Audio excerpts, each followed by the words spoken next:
Iyakum wasyirkul asgor, jauhi oleh kalian syirik kecil. Qalu, para sahabat berkata, ya Rasulullah, wa ma syirkul asgor, apa syirik kecil itu? Kata Rasul, syirik kecil itu riya. Nah, riya itu apa? Ingin dipuji. Nah, ketika menjelaskan ini, para ikhwan ya, Rasul mengatakan seperti ini.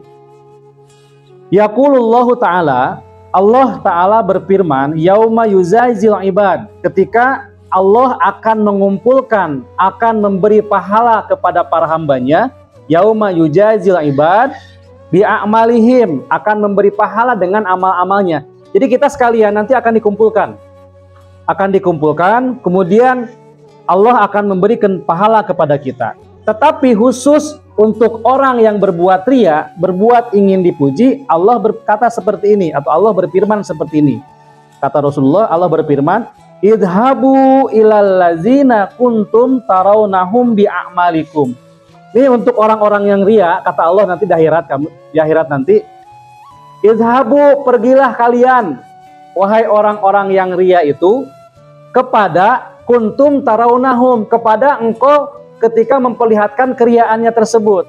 Kalau Ustadz Ismail berbuat amal soleh ingin dipuji oleh Ustadz Iman, maka kata Allah, Ismail, datang tuh ke Iman minta pahala. Kira-kira dikasih nggak?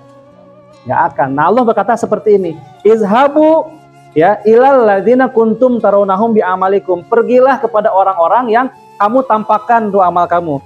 Ustadz, lupa saya, Haryanto gulung sampah untuk sedekah karena ingin dipuji oleh Kang Musoleh misal. Nah, nanti kata Allah, minta tuh pahala ke Kang Musoleh, dikasih nggak? Enggak, boro-boro dikasih ke Mas Haryanto, saya juga kurang katanya. Begitu. Jadi hati-hati para iman sekalian.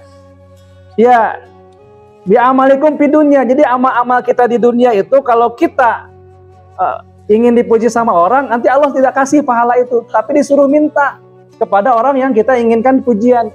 Menantu kepada mertuanya itu biasanya. Atau istri kepada suaminya, atau anak mana ada menantu sama mertua di sini nggak tuh? Nah, kalau berbuat baik itu jangan karena mertua, ikhlas itu. Punten siapa? Namina punten, namanya siapa tadi? Ya, berbuat baik, beramal soleh, memuliakan istrinya karena ada mertuanya. Tapi kata Allah, nanti tuh minta ke Pak Itno, kasih tuh pahala tuh ke menantumu. Kasih nggak Pak? Boro-boro saya juga masih kurang katanya. Ini para ikhwan sekalian, hati-hati dengan perbuatan riya itu. Kata Allah, fandur hal tajiduna indahum juz'an atau jazaan, apa engkau akan mendapatkan pahala itu? Tidak, tentu tidak. Saya juga begitu, taklim di sini ingin dipuji misal, minta tuh sama Riyasah 5 tuh pahalanya, nggak akan dapat. Boro-boro kita juga nanti di hadapan Allah cari pahala sebesar-besarnya.